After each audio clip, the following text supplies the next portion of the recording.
What's up, everybody? My name is Raymond Raydog, and today I'm doing a Bible app. You can see right there. So hope you enjoy it. Chapter 17.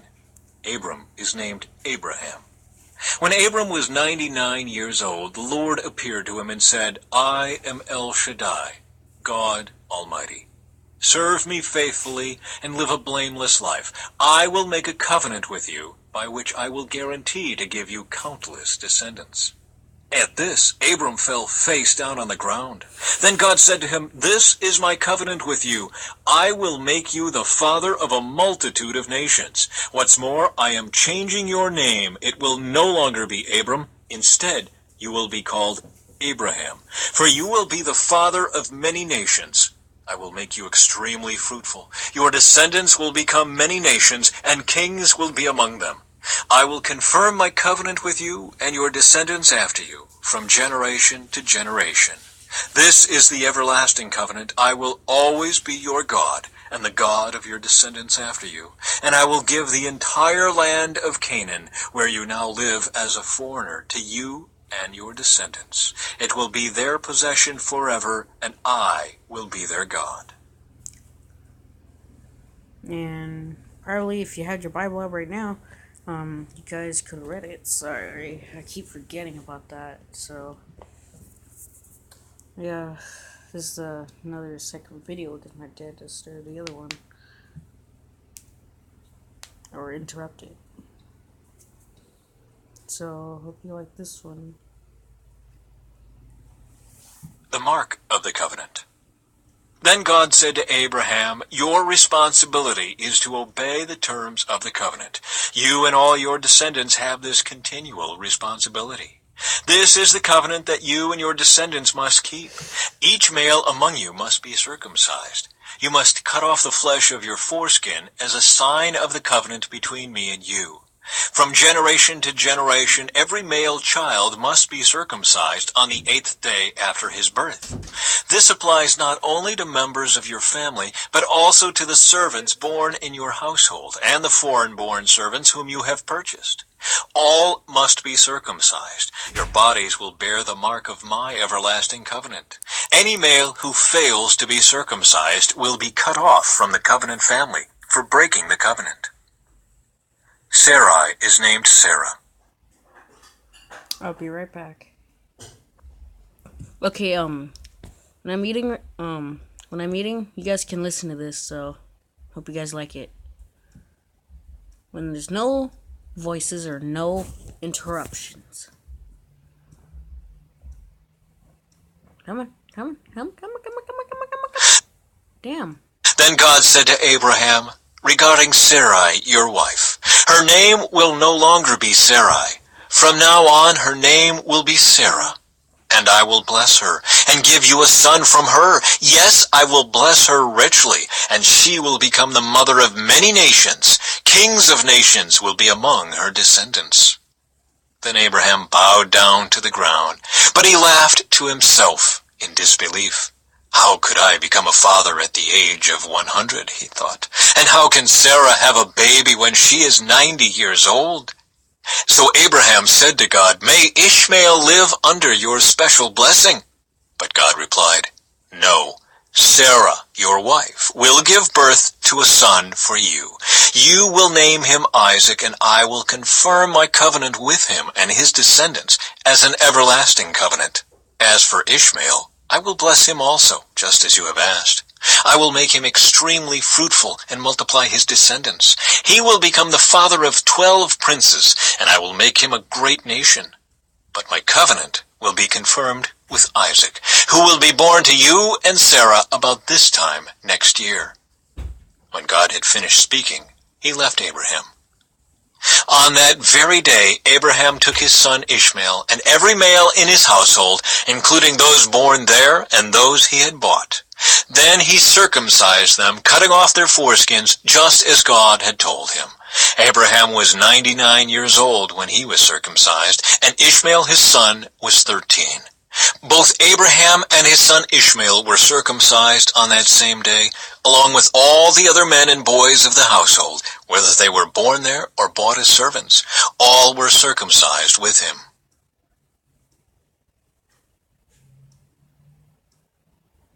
Chapter 18. A son is promised to Sarah. The Lord appeared again to Abraham near the oak grove belonging to Mamre. One day Abraham was sitting at the entrance to his tent during the hottest part of the day. He looked up and noticed 3 men standing nearby. When he saw them, he ran to meet them and welcomed them, bowing low to the ground. "My lord," he said, "if it pleases you, stop here for a while. Rest in the shade of this tree while water is brought to wash your feet. And since you've honored your servant with this visit, let me prepare some food to refresh you before you continue on your journey." "All right," they said. "Do as you have said." So Abraham ran back to the tent and said to Sarah, "Hurry, get 3 large measures of your best flour, knead it into dough, and bake some bread." Then Abraham ran out to the herd and chose a tender calf and gave it to his servant, who quickly prepared it. When the food was ready, Abraham took some yogurt and milk and the roasted meat, and he served it to the men. As they ate, Abraham waited on them in the shade of the trees. "Where is Sarah, your wife?" the visitors asked. "She's inside the tent," Abraham replied. Then one of them said, "I will return to you about this time next year, and your wife Sarah will have a son." Sarah was listening to this conversation from the tent. Abraham and Sarah were both very old by this time, and Sarah was long past the age of having children. So she laughed silently to herself and said, "How could a worn-out woman like me enjoy such pleasure, especially when my master, my husband, is also so old?" Then the Lord said to Abraham, "Why did Sarah laugh?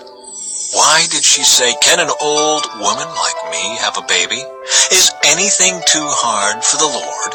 I will return about this time next year, and Sarah will have a son." Sarah was afraid, so she denied it, saying, "I didn't laugh." But the Lord said, "No, you did laugh." Abraham intercedes for Sodom. Then the men got up from their meal and looked out toward Sodom. As they left, Abraham went with them to send them on their way. "Should I hide my plan from Abraham?" the Lord asked. "For Abraham will certainly become a great and mighty nation, and all the nations of the earth will be blessed through him. I have singled him out so that he will direct his sons and their families to keep the way of the Lord by doing what is right and just. Then I will do for Abraham all that I have promised." So the Lord told Abraham, "I have heard a great outcry from Sodom and Gomorrah, because their sin is so flagrant. I am going down to see if their actions are as wicked as I have heard. If not, I want to know." The other men turned and headed toward Sodom, but the Lord remained with Abraham. Abraham approached him and said, "Will you sweep away both the righteous and the wicked? Suppose you find 50 righteous people living there in the city. Will you still sweep it away and not spare it for their sakes? Surely you wouldn't do such a thing, destroying the righteous along with the wicked. Why, you would be treating the righteous and the wicked exactly the same. Surely you wouldn't do that. Should not the judge of all the earth do what is right?" And the Lord replied, "If I find 50 righteous people in Sodom, I will spare the entire city for their sake." Then Abraham spoke again, "Since I have begun, let me speak further to my Lord. Even though I am but dust and ashes, suppose there are only 45 righteous people rather than 50. Will you destroy the whole city for lack of 5? And the Lord said, "I will not destroy it if I find 45 righteous people there." Then Abraham pressed his request further, "Suppose there are only 40. And the Lord replied, "I will not destroy it for the sake of the 40. "Please don't be angry, my Lord," Abraham pleaded. "Let me speak. Suppose only 30 righteous people are found." And the Lord replied, "I will not destroy it if I find 30. Then Abraham said, "Since I have dared to speak to the Lord, let me continue. Suppose there are only 20.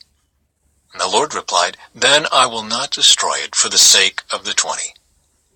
Finally, Abraham said, "Lord, please don't be angry with me if I speak one more time. Suppose only 10 are found there." And the Lord replied, "Then I will not destroy it for the sake of the 10. When the Lord had finished his conversation with Abraham, he went on his way, and Abraham returned to his tent.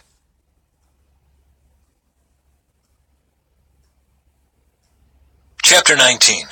Sodom and Gomorrah destroyed. That evening the 2 angels came to the entrance of the city of Sodom.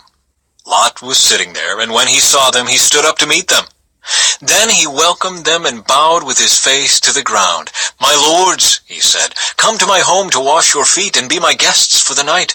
You may then get up early in the morning and be on your way again." "Oh, no," they replied. "We'll just spend the night out here in the city square." But Lot insisted. So at last they went home with him. Lot prepared a feast for them, complete with fresh bread made without yeast, and they ate. But before they retired for the night, all the men of Sodom, young and old, came from all over the city and surrounded the house. They shouted to Lot, "Where are the men who came to spend the night with you? Bring them out to us so we can have sex with them." So Lot stepped outside to talk to them, shutting the door behind him. "Please, my brothers," he begged, "don't do such a wicked thing. Look, I have 2 virgin daughters. Let me bring them out to you, and you can do with them as you wish. But please leave these men alone, for they are my guests and are under my protection." "Stand back," they shouted. "This fella came to town as an outsider, and now he's acting like our judge. We'll treat you far worse than those other men." And they lunged toward Lot to break down the door. But the 2 angels reached out, pulled Lot into the house, and bolted the door. Then they blinded all the men, young and old, who were at the door of the house, so they gave up trying to get inside. Meanwhile, the angels questioned Lot. "Do you have any other relatives here in the city?" they asked.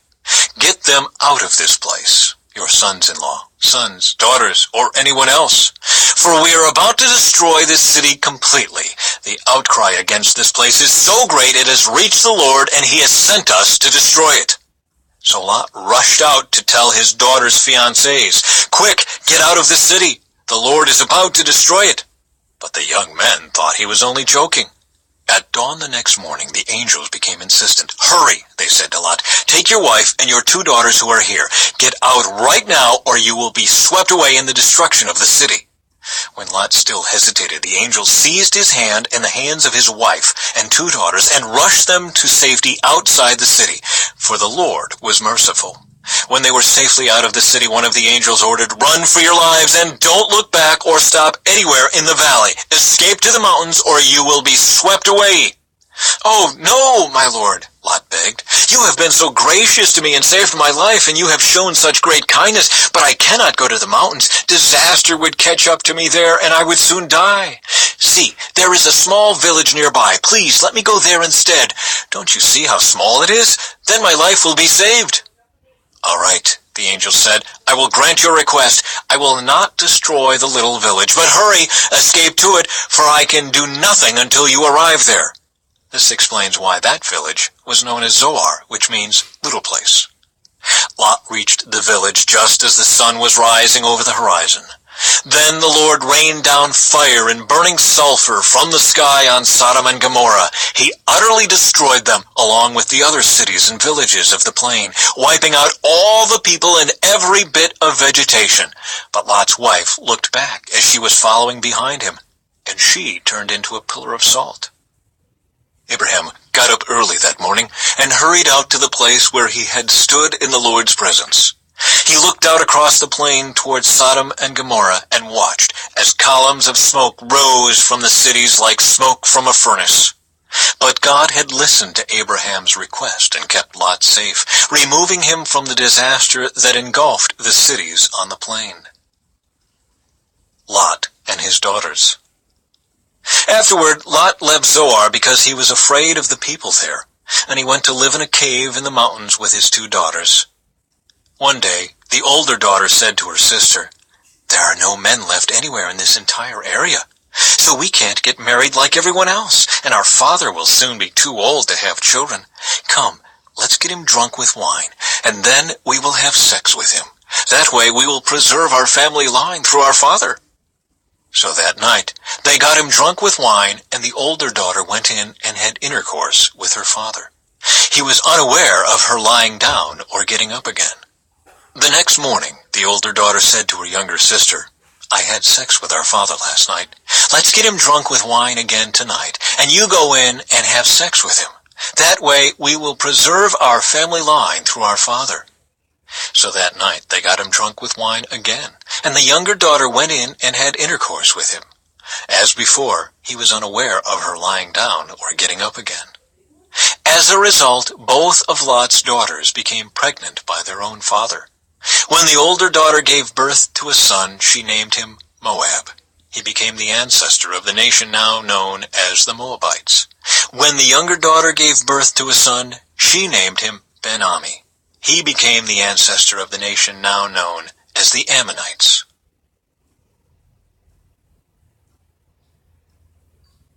Chapter 20. Abraham deceives Abimelech. Abraham moved south to the Negev and lived for a while between Kadesh and Shur, and then he moved on to Gerar. While living there as a foreigner, Abraham introduced his wife Sarah by saying, "She is my sister." So King Abimelech of Gerar sent for Sarah and had her brought to him at his palace. But that night God came to Abimelech in a dream and told him, "You are a dead man, for that woman you have taken is already married." But Abimelech had not slept with her yet. So he said, "Lord, will you destroy an innocent nation? Didn't Abraham tell me she is my sister?" And she herself said, "Yes, he is my brother. I acted in complete innocence. My hands are clean." In the dream, God responded, "Yes, I know you are innocent. That's why I kept you from sinning against me and why I did not let you touch her. Now return the woman to her husband, and he will pray for you, for he is a prophet. Then you will live.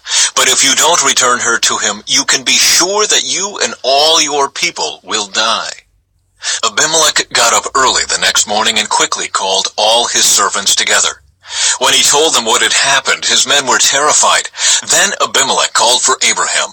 "What have you done to us?" he demanded. "What crime have I committed that deserves treatment like this, making me and my kingdom guilty of this great sin?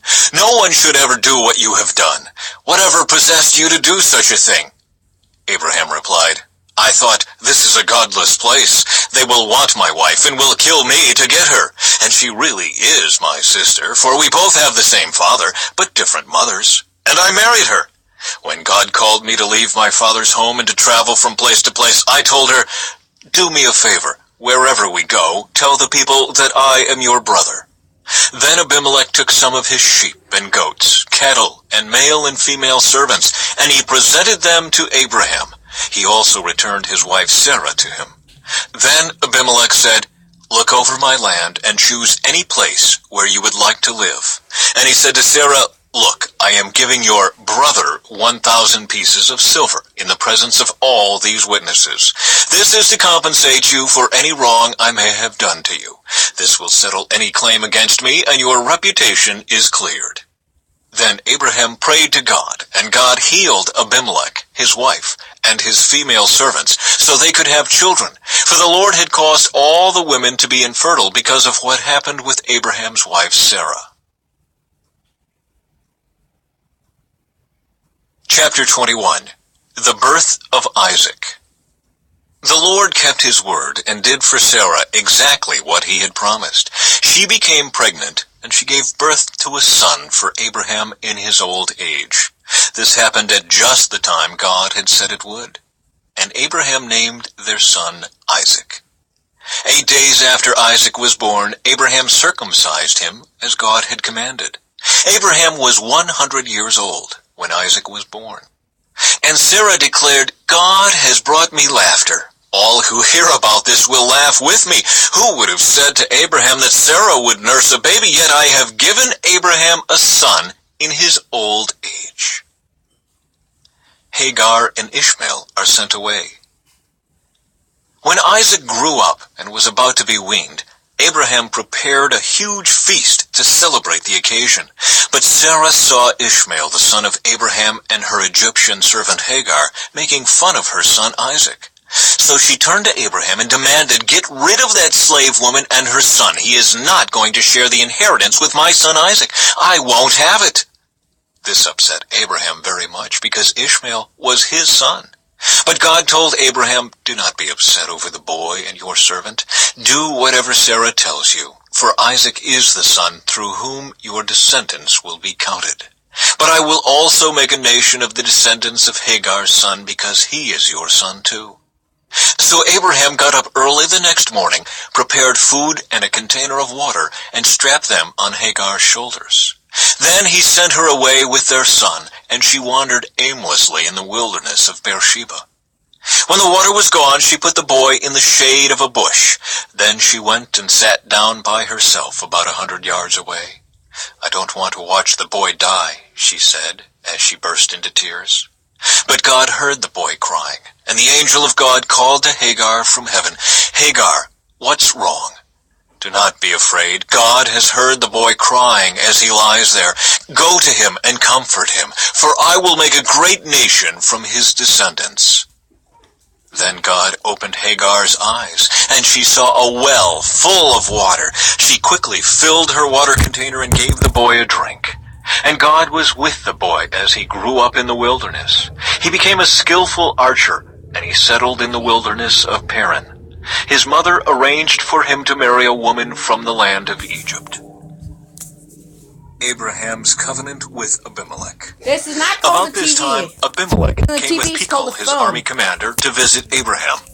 "God is obviously with you, helping you in everything you do," Abimelech said. "Swear to me in God's name that you will never deceive me, my children, or any of my descendants. I have been loyal to you, so now swear that you will be loyal to me and to this country where you are living as a foreigner." Abraham replied, "Yes, I swear to it." Then Abraham complained to Abimelech about a well that Abimelech's servants had taken by force from Abraham's servants. "This is the first I've heard of it," Abimelech answered. "I have no idea who is responsible. You have never complained about this before." Abraham then gave some of his sheep, goats, and cattle to Abimelech, and they made a treaty. But Abraham also took 7 additional female lambs and set them off by themselves. Abimelech asked, "Why have you set these 7 apart from the others?" Abraham replied, "Please accept these 7 lambs to show your agreement that I dug this well." Then he named the place Beersheba, which means well of the oath, because that was where they had sworn the oath. After making their covenant at Beersheba, Abimelech left with Pichol, the commander of his army, and they returned home to the land of the Philistines. Then Abraham planted a tamarisk tree at Beersheba, and there he worshipped the Lord, the eternal God. And Abraham lived as a foreigner in Philistine country for a long time.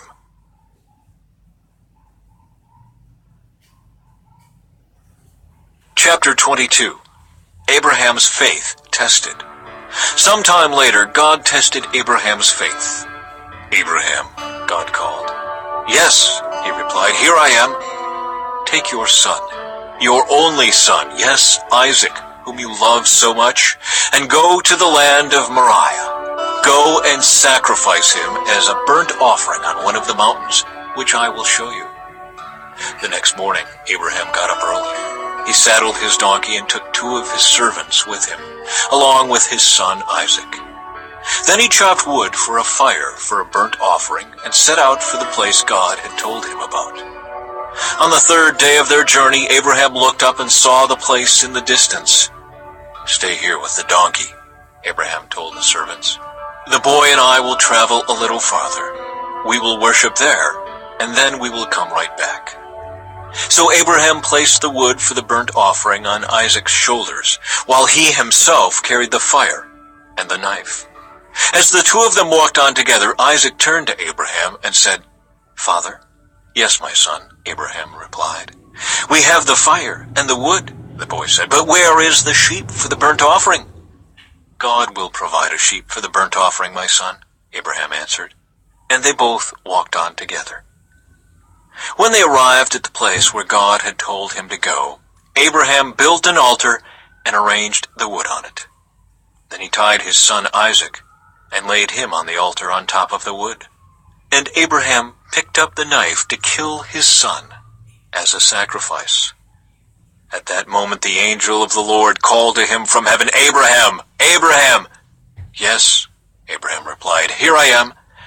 "Don't lay a hand on the boy," the angel said. "Do not hurt him in any way, for now I know that you truly fear God. You have not withheld from me even your son, your only son." Then Abraham looked up and saw a ram caught by its horns in a thicket. So he took the ram and sacrificed it as a burnt offering in place of his son. Abraham named the place Yahweh-Yireh, which means the Lord will provide. To this day, people still use that name as a proverb. On the mountain of the Lord it will be provided. Then the angel of the Lord called again to Abraham from heaven. This is what the Lord says, because you have obeyed me and have not withheld even your son, your only son, I swear by my own name that I will certainly bless you. I will multiply your descendants beyond number, like the stars in the sky and the sand on the seashore. Your descendants will conquer the cities of their enemies, and through your descendants all the nations of the earth will be blessed, all because you have obeyed me. Then they returned to the servants and traveled back to Beersheba, where Abraham continued to live. Soon after this, Abraham heard that Milcah, his brother Nahor's wife, had borne Nahor 8 sons.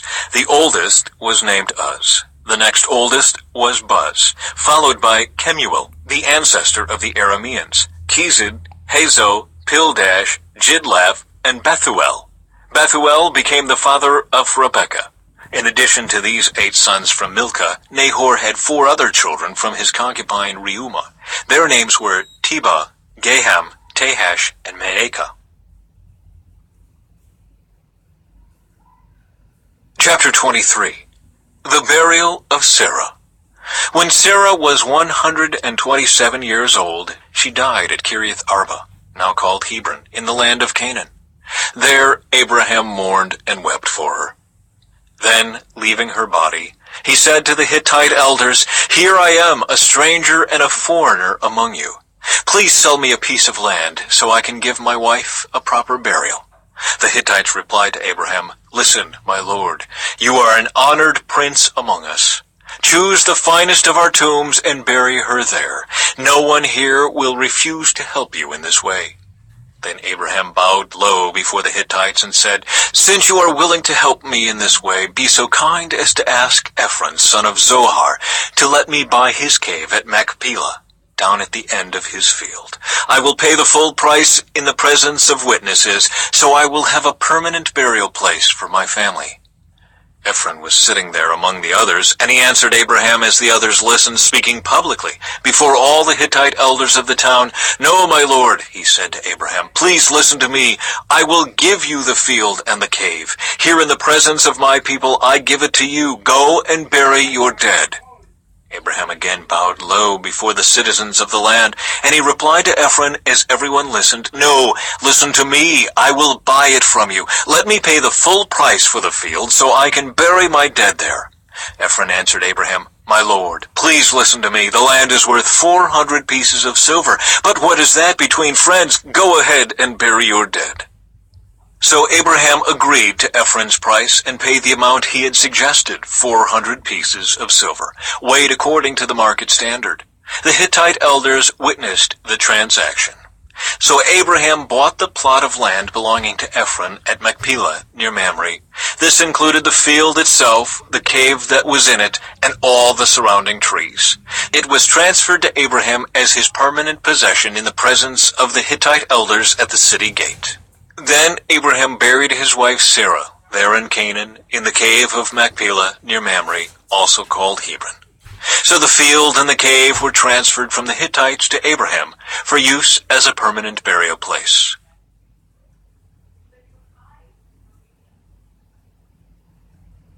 Chapter 24. A wife for Isaac. Abraham was now a very old man, and the Lord had blessed him in every way.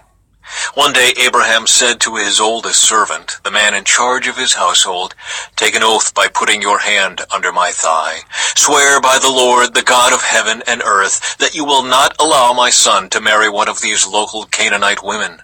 Go instead to my homeland, to my relatives, and find a wife there for my son Isaac." The servant asked, "But what if I can't find a young woman who is willing to travel so far from home? Should I then take Isaac there to live among your relatives in the land you came from?"